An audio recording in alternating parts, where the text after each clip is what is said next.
प्रमुख घटनाओं को सूक्ष्म तरीके से विश्लेषित एवं शामिल किया। हालांकि समाचार पत्रों को निष्पक्ष रूप में नहीं देखा गया, इन्हें ऐसे लोगों द्वारा प्रकाशित किया गया जिनके अपने राजनीतिक विचार एवं वैश्विक मत थे। अप्रत्यय मौखिक प्रमाण। मौखिक इतिहास लिखित स्रोतों की मदद से इतिहास के सृजन को संदर्भित करता है। उदाहरण के लिए व्यक्तिक संस्मरण एक प्रकार का मौखिक स्रोत है। मौखिक स्रोतों से इतिहासकार अपने विषय की सीमाओं का विस्तार कर सकते हैं। हालांकि कई इतिहासकार मौखिक इतिहास के प्रति शंकित हैं। वे इसे नकारते हैं चूँकि मौखिक तथ्यों में प्रामाणिकता कालक्रम का अभाव होता है और वे अस्पष्ट हो सकते हैं। इतना होते हुए भी ये स्रोत महत्वपूर्ण हैं, जैसा कि वे अन्य स्रोतों से जुटाई गई जानकारी की पुष्टि करने में इतिहासकारों की मदद करते। मौखिक प्रमाण यानी कोई व्यक्ति को कोई घटना याद है तो वो मौखिक प्रमाण हो जाती है। जैसे आज़ादी के बारे में किसी को अगर दादा दादी को याद है तो वो मौखिक प्रमाण है एक तरह से। सृजनात्मक साहित्य के बारे में ये भी पढ़ते हैं। आधुनिक भारतीय सृजनात्मक साहित्य एक तरह से वो है जो आधुनिक भारतीय इतिहास को समझने में मदद करता है। आधुनिक भारतीय इतिहास के स्रोत के तौर पर सृजनात्मक साहित्य के संदर्भ में हम स्वयं को पश्चिम के प्रभावाधीन भारत में 19वीं और 20वीं शताब्दियों में विकसित अंग्रेजी एवं देशी भाषाओं दोनों में नवीन साहित्यिक रूपों तक सीमित करेंगे। देशी भाषाओं में प्राचीन साहित्य पूरी तरह पद्य रूप में है और ये साहित्य 18वीं और 19वीं शताब्दी के पूर्वार्ध के दौरान मौजूद था। 19वीं शताब्दी में अंग्रेजी साहित्य के प्रभावाधीन भारतीय काव्य ने अपने नएपन को पुनः हासिल किया और ये छंद, गीतात्मक एवं चतुष्पद जैसे नवीन रूपों के साथ किया गया एक प्रयोग था। सबसे उन पर नवीन सृजनात्मक भावना का बाहुल्य था जिसने काव्य के रूप को बदल डाला। मंच के अभ्युदय ने आधुनिक युग के सृजनात्मक साहित्य को एक नई दिशा प्रदान की। मंच की स्थापना ने शास्त्रीय संस्कृत नाट्य और पश्चिमी मंचन दोनों के प्रभाव में नाटक रूपी साहित्य की अत्यधिक उन्नति को आवेग प्रदान किया। इस साहित्य विकास एवं लेखन ने औपनिवेशिक समय के लोगों के जीवन पर प्रचुर जानकारी प्रदान की।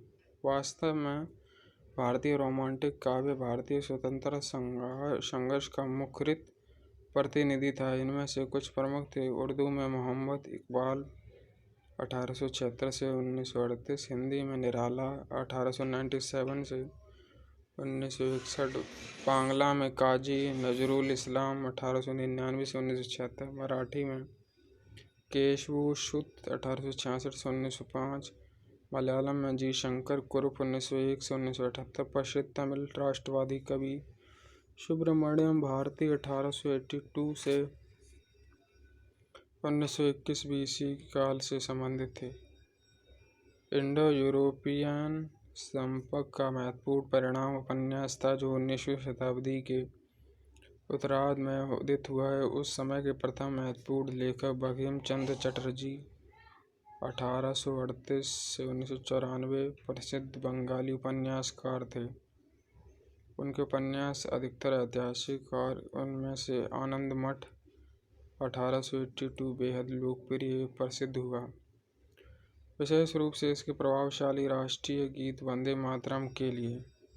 इच्छाराम सूर्यराम देसाई 1853-1912 मध्यकालीन गुजराती साहित्यिक इतिहास के बेहतरीन विद्वान थे। उनका प्रथम उपन्यास हिंद आने ब्रितानिया राजनीतिक अधिस्वर वाले शुरुआती उपन्यासों में से एक था। महान क्रांतिकारी विचारक एवं लेखक सखाराम गणेश देउस्कर ने देश में स्वाधीनता की चेतना के जागरण के लिए 1904 में बांग्ला में देशेर कथा लिखी। गिरजा देवी और राम तीर्थ थम्माल, जिन्होंने क्रमशः मोहन रंजनी 1931 और दशी कलीन मौसवलई 1936 उपन्यास लिखे, ने भी उपन्यास को सामाजिक अनुभव का एक प्रभावी माध्यम बनाया। देशेर कथा ये आया था प्रीलिम्स में, मैंने देखा था, इम्पोर्टेंट है ये। आगे क्या है? यह प्रेमचंद 1880 से 1936 थे।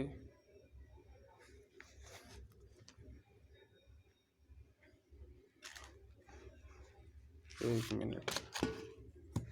गिरिजा देवी और रामतीर्थ थम्माल, जिन्होंने क्रमशः मोहिनी रंजन 1931 और दशी कलीन मौसावलाई 1936 उपन्यास लिखे, ने भी उपन्यास को सामाजिक अनुभव का एक प्रभावी माध्यम बनाया।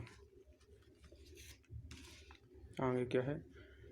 ये प्रेमचंद 1880 से 1936 थे, एक उपन्यासकार एवं उर्दू हिंदी के लघु कहानीकार जिन्होंने कल्पित साहित्यिक संसार में भारत को एक अलग स्थान दिलाया। उन्होंने उपन्यास का प्रयोग सामाजिक परिवर्तन के रूप में किया और उनके उपन्यासों ने भारतीय ग्रामीण समाज के आयामों की समझ तथा गहरी सामाजिक चिंताओं को प्रतिबिंबित किया। उनकी उल्लेखनीय कृतियों में रंगभूमि 1924, गोदान 1936, सेवा सदन 1919, प्रेमाश्रम 1924 जैसे प्रमुख उपन्यास एवं कफन, पूस की रात, शतरंज के खिलाड़ी इत्यादि लघु कहानियां शामिल हैं। ग्रामीण जीवन को घाटित करने की औपन्यासिक परंपरा को फणीश्वर नाथ रेणु 1921-1973 के हिंदी उपन्यास मैला आंचल ने आगे बढ़ाया।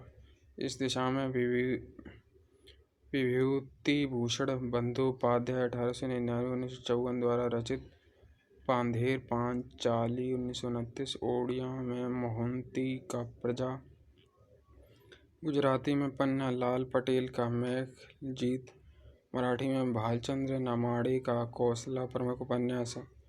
मुल्क राज, आनंद देव, राजा राव जैसे एंग्लो इंडियन लेखकों के उपन्यास क्रमशः अनटचेबल 1935 और कंधापुरा 1938 ने सामाजिक एवं राजनीतिक कोलाहल एवं संक्रमण को दर्शाया।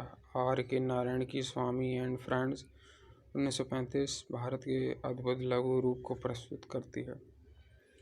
लघु कहानी लेखन के क्षेत्र में रविंद्रनाथ टैगोर एक प्रसिद्ध लेखक के रूप में उदित हुए। उनकी कहानियां, जिनमें पोस्ट मास्टर 1891, काबुली वाला 1892 इत्यादि शामिल है, ग्रामीण भारत के प्रामाणिक अनुभव के रूप में सामने आई।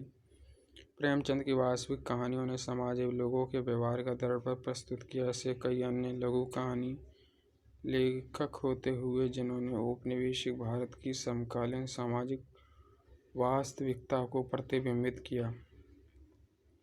अगला है चित्रकला। औपनिवेशिक काल के दौरान सामाजिक, आर्थिक, राजनीतिक एवं सांस्कृतिक जीवन के बारे में जानकारी उस समय की चित्रकारी से प्राप्त की जा सकती है। इनका प्रयोग आधुनिक भारतीय इतिहास के स्रोत के रूप में किया जा सकता है। ऐसा ही चित्रकला विद्यालय था। कंपनी चित्रकला, कंपनी पेंटिंग शब्द का प्रयोग गैर इतिहासकारों द्वारा यूरोपियों के लिए निर्मित एक विशेष प्रकार की भारतीय चित्रकारी के लिए किया गया, जो बड़े पैमाने पर यूरोपियों की इच्छा एवं पसंद से प्रभावित थी। यह ऐसा समय था जब चित्रकारों के संरक्षण के अभाव के कारण मुगल और राजपूत लघु चित्रकला शैलियों का पतन हो गया। भारतीय कलाकारों को रेलवे प्रोजेक्ट और भारतीय इतिहास सर्वेक्षण के ब्लूप्रिंट का खाका तैयार करने के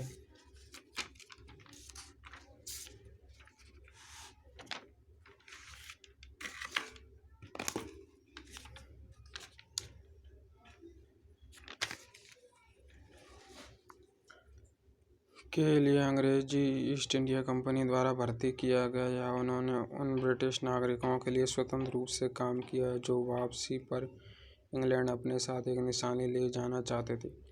1760 के आसपास मुर्शिदाबाद से कई चित्रकार पटना आ गए। 18वीं शताब्दी के अंत तक पटना 11 कला केंद्रों का मुख्यालय बन गया, जिसमें से ब्रिटिश ईस्ट इंडिया कंपनी ने बंगाल को अलग कर दिया। कंपनी चित्रकला शैली पटना स्कूल के तौर पर भी जानी जाती है। अन्य प्रभावशाली चित्रकला केंद्र वाराणसी एक प्रमुख हिंदू तीर्थ स्थल है, मद्रास जहां 1798 से 1804 तक लॉर्ड क्लाइव रहे थे। ब्रिटिश बाजार में अनाज, फल एवं सब्जियां बेचने जैसे दैनंदिन जीवन के चित्रों को सहेजना चाहते थे। इस शैली के चित्रों में देखा जा सकता है कि 1850 के बाजार भारत के वर्तमान खाद्य बाजारों के समान ही थे। धर्म, जाति एवं व्यवसाय भी बेहद लोकप्रिय विषय थे। विशेष रूप से दक्षिण भारत में कंपनी शैली के चित्रकारों ने भारतीय गहरे धुंधले रंगों के स्थान पर पानी वाले हल्के रंगों का प्रयोग करना शुरू किया। भारतीय लघु चित्रकला में परंपरागत रूप से प्रयुक्त चमकीले रंगों की जगह हल्के नीले, हरे, भूरे रंगों का प्रयोग की होने लगा।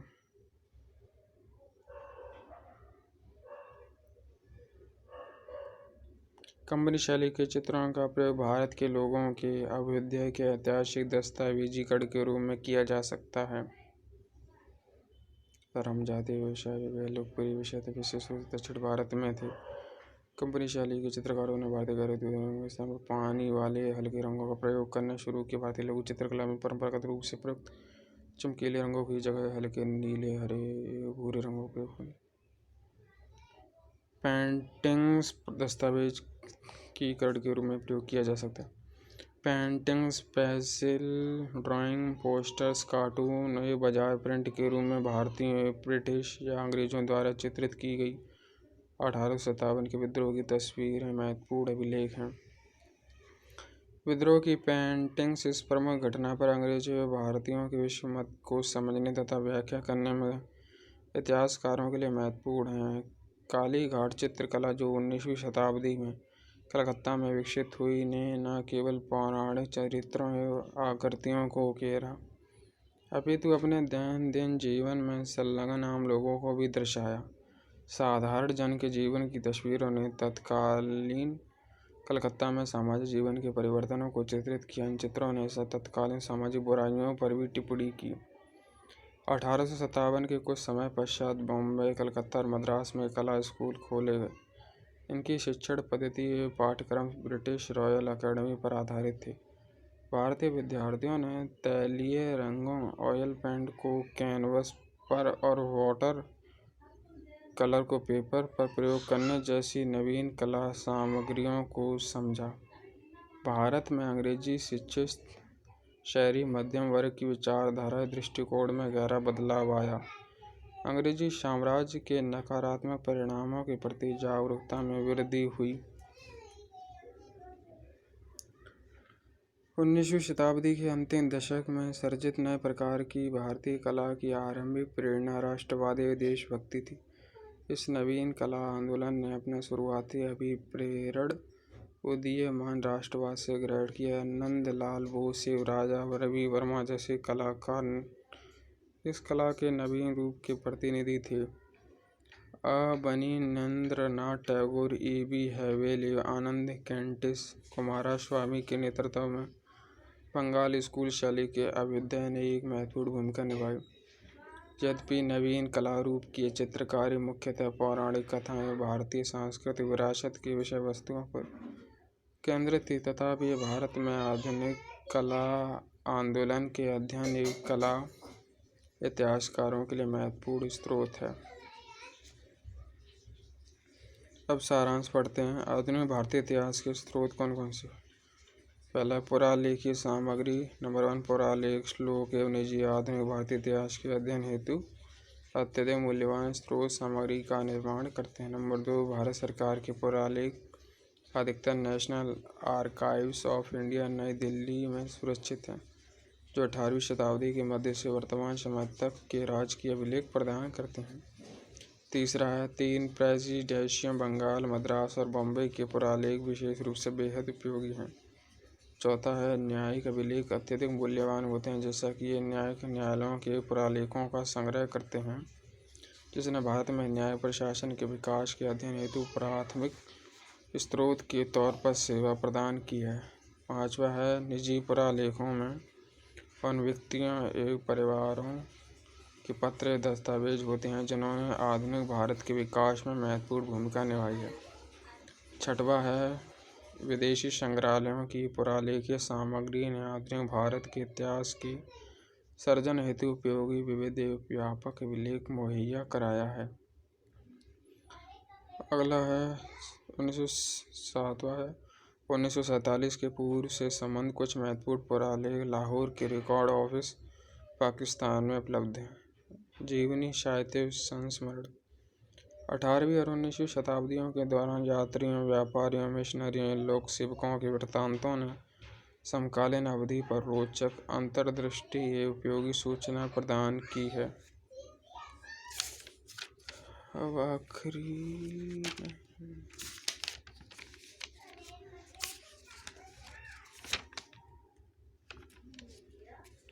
अगला है समाचार पत्र पत्रिकाएं। नंबर 1, 1780 के दशक से औपनिवेशिक समयावधि के दौरान प्रकाशित समाचार पत्रों एवं पत्रिकाओं ने तत्कालीन समाज के सभी पहलुओं पर व्यापक जानकारी प्रदान की।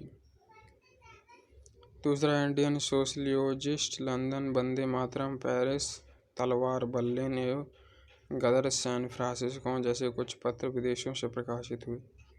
अगला है मौखिक प्रमाण। मौखिक प्रमाणों एवं आंकड़ों ने इतिहासकारों एवं लेखकों को उनके विषय की सीमाओं को व्यापक करने में मदद की है।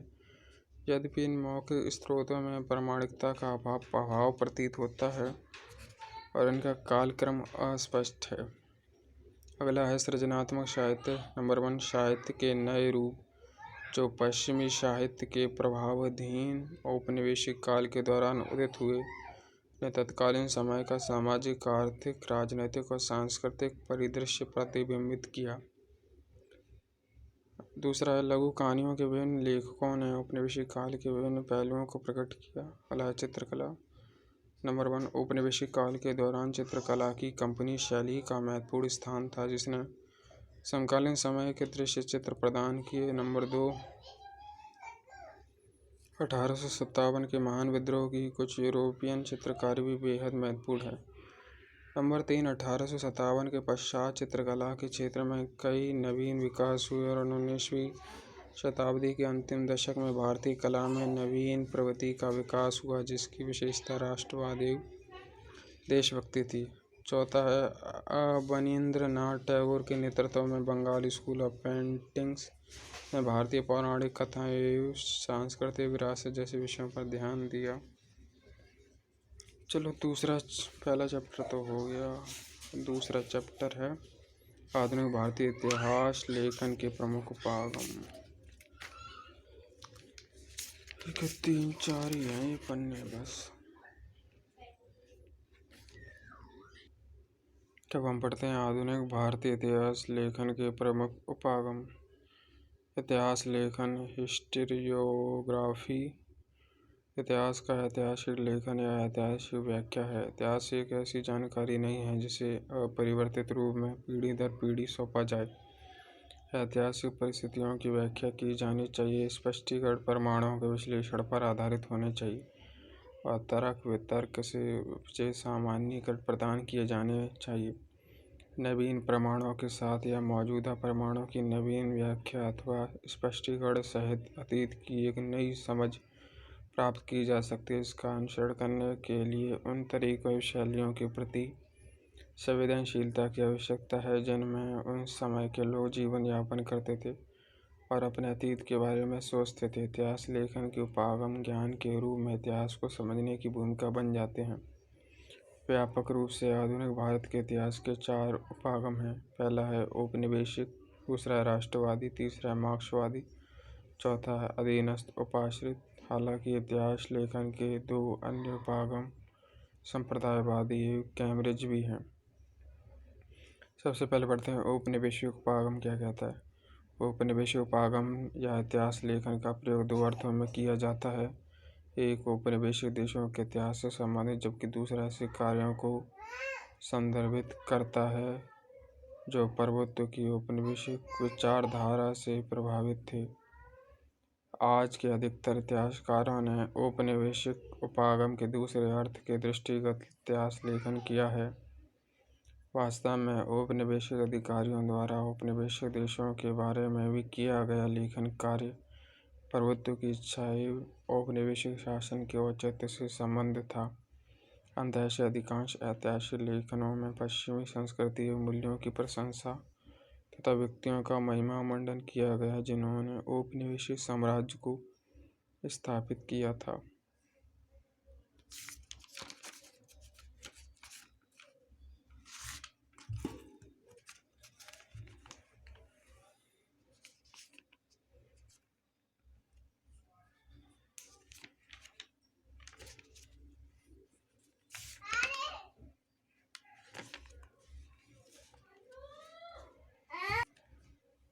हाल के वर्षों में भारत के इतिहास का सृजन बेहद तीव्र हो गया है तथा इसकी व्याख्या का आह्वान किया जा सकता है। इसके दो तरफा कारण हैं। भारतीय परिदृश्य में होते परिवर्तनों के तथ्यों की पुनर्व्याख्या की आवश्यकता और भारतीय इतिहास के जरूरी तत्वों के बारे में इतिहासकारों के दृष्टिकोण में होते परिवर्तन। पर्सिवल स्पीयर का कहना था ये। James Mill, Mount Stuart, Elphinstone, Vincent Smith अन्य द्वारा लिखा गया भारत का इतिहास औपनिवेशिक उपागम के उचित उदाहरण है। इस प्रकार के वर्णन में भारत को अवरुद्ध समाज, पिछड़ी सभ्यता एवं सांस्कृतिक रूप से निष्कृष्ट दिखाया गया, जबकि ब्रिटेन को उत्कृष्ट सभ्यता एवं उन्नत विज्ञान एवं प्रौद्योगिकी वाले देश के रूप में महिमा मंडित किया गया है। हालांकि सभी ब्रिटिश ऐतिहासिक लेखनों को एक समान रूप से औपनिवेशिक मानना सही नहीं है, क्योंकि 19वीं और 20वीं शताब्दी के पूर्वार्ध में औपनिवेशिक संप्रदाय के तहत विभिन्न उपागम एवं व्याख्यात्मक रूपरेखाएं विकसित हुई। सारगर्भित रूप में औपनिवेशिक उपागम सांस्कृतिक आधिपत्य स्थापित करने और भारत पर ब्रिटिश शासन के वैधीकरण के रूप में इतिहास को औचित्य प्रदान करने हेतु विचारधारात्मक प्रयास का एक भाग था। अगला उपागम है राष्ट्रवादी उपागम। राष्ट्रवादी उपागम का विकास औपनिवेशिक उपागम से सामना करने और प्रति उत्तर देने के रूप में हुआ। यह भारतीय और उनके ऐतिहासिक अभिलेखों की औपनिवेशिक झूठी निंदा के सम्मुख राष्ट्रीय आत्मसम्मान के निर्माण का एक प्रयास था। इस उपागम के इतिहासकारों ने मौजूदा ऐतिहासिक स्रोतों के विश्लेषण के आधार पर औपनिवेशिक ऐतिहासिक विवरणों की असत्यता को सिद्ध करने का प्रयास किया। भारतीय इतिहास के राष्ट्रवादी उपागम को ऐसे उपागम के रूप में विवेचित किया जा सकता है जिसने राष्ट्रवादी भावनाओं को बढ़ाने में योगदान दिया और धार्मिक, जातीय, भाषा या वर्गीय भेदभाव के विरुद्ध लोगों को एकजुट किया। राष्ट्रवादी उपागम मुख्य रूप से भारतीय इतिहास के प्राचीन एवं मध्यकालीन युग का वर्णन करता है, जो स्वतंत्रता प्राप्ति के पश्चात अस्तित्व में आया। उल्लेखनीय है कि 1947 से पूर्व आधुनिक भारत के राष्ट्रवादी इतिहासकारों का कोई संप्रदाय स्कूल मौजूद नहीं था। Dadabhai Naoroji, M G Ranade, G V Joshi, R C. Dutt, K T. Telang, G K. Gokhale, D E. Wacha जैसे गैर अकादमिक राष्ट्रवादी अर्थशास्त्रियों द्वारा 19वीं शताब्दी के अंत में उपनिवेशवाद विस्तृत एवं वैज्ञानिक आलोचना की गई। लॉर्ड डरफिन 1886 में समाचार पत्र में प्रकाशित सामग्री क्या कह रहे हैं देखते हैं। दिन ब दिन सैकड़ों हजार जवाब बाबू उनके अंग्रेज अत्याचारियों के खिलाफ अपने क्रोध रोष को बेहद तीक्ष्ण प्रभावी समालोचना के माध्यम से सामने रख रहे हैं। इस प्रकार इसमें कोई शंका नहीं है कि इन अखबारों को पढ़ने वालों के मस्तिष्क में गंभीर विश्वास उपजेगा कि हम समस्त मानव जाति के शत्रु हैं और विशेष रूप से भारत के।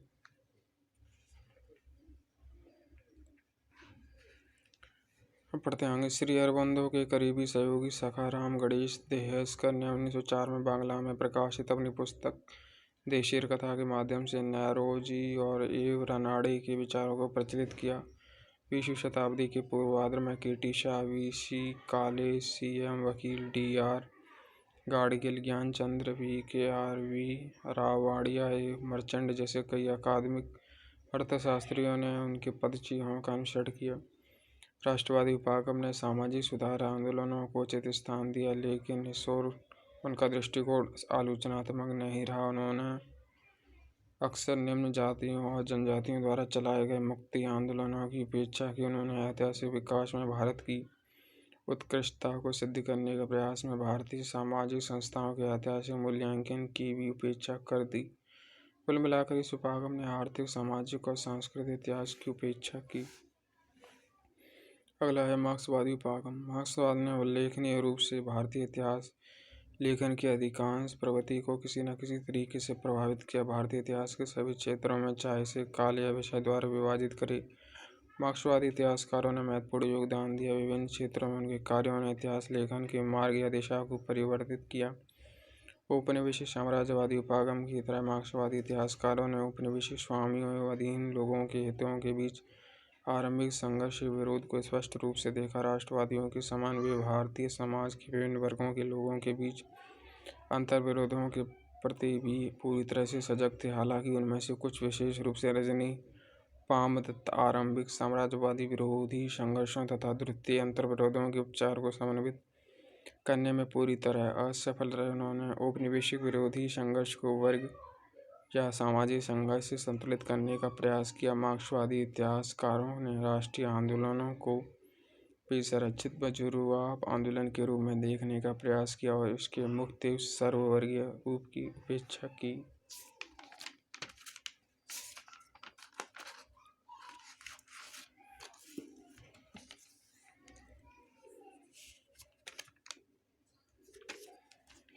विपिन चंद्रा क्या कह रहे हैं, पढ़ते हैं, देखते हैं। कुछ इतिहासकारों द्वारा विलंब से शुरू की गई नवीन प्रवृत्ति, जिसे इसके प्रस्तावकों द्वारा उपाश्रित उपागम के रूप में विवेचित किया गया है, अन्य पूर्व के सभी ऐतिहासिक लेखनों को नकार दिया, जिसमें कुलीन इतिहास लेखन के रूप में मार्क्सवादी परिप्रेक्ष्य पर आधारित इतिहास लेखन भी शामिल है, और उस पुरातन दिशाहीन इतिहास लेखन को उपाश्रित उपागम से प्रतिस्थापित करने का दावा किया।